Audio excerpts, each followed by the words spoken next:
महोदय, भारत सरकार देश की आर्थिक स्थिति पर बराबर गौर करती रही है। मैंने संसद के अपने पिछले अभिभाषण में थोक दामों में थोड़ी कमी का उल्लेख किया था। कमी की ओर का यह झुकाव फरवरी और मार्च के महीनों में और जोर से बढ़ गया। कुछ अंश में यह सारे संसार में चीज़ों की कीमतों के पुनः समायोजन के कारण हुआ। जो कमी 1950 में ही शुरू हुई थी, वह कोरिया में युद्ध आरंभ हो जाने के कारण कुछ रुक सी गई थी। कोरिया में विराम संधि की आशा की झलक से कीमतों के पुनः समायोजन की यह प्रक्रिया जोर पकड़ गई है।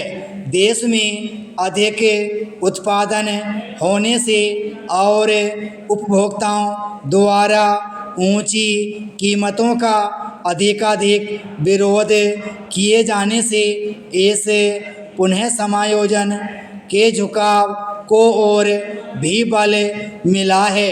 रुपये और साख संबंधी सरकारी नीति ने भी, जो मुद्रास्फीति रोकने के विचार से आरंभ की गई थी, दामों को गिराने में सहायता की है।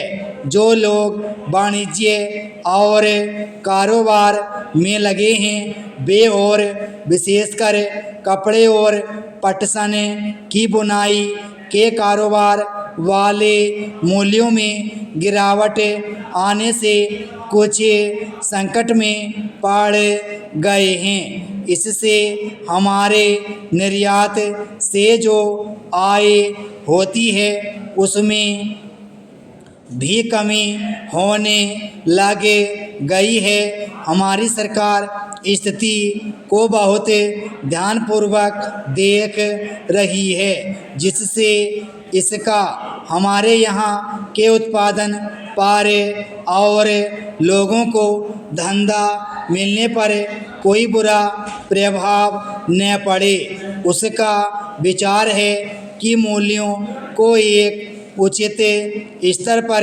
ठहरा देने के लिए जो कार्यवाही आवश्यक होगी, वह करेगी। इस बात की मुझे बड़ी प्रसन्नता है कि एक नया उत्पादन मंत्रालय स्थापित किया गया है। सरकार के कारखानों के उत्पादन का बड़ा महत्व है और इस काम के लिए एक नए मंत्रालय की स्थापना किए जाने से स्पष्ट है कि इस ओर विशेष ध्यान दिया जाएगा।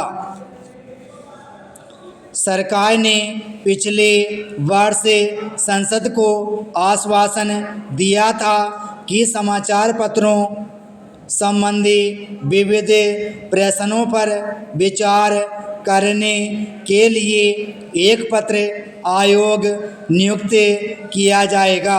आशा है कि सरकार निकट भविष्य में ही ऐसा आयोग नियुक्त करेगी। ऐसा सोचा गया है कि संसद के सामने समाचार पत्र कानून जांच समिति की सिफारिशों से उद्भूत एक विधेयक उपस्थित किया जाए। संसद का यह सत्र विशेष रूप से बजट का काम करेगा और दूसरे प्रकार के कानून बनाने के लिए शायद बहुत समय नहीं मिलेगा। 1952-53 के वित्तीय वर्ष के लिए भारत सरकार की आय व्यय का अनुमान पत्र पेश किया जाएगा और लोकसभा के सदस्यों को खर्च की मांगों पर विचार करके उनको पारित करना होगा। विराम स्टॉप।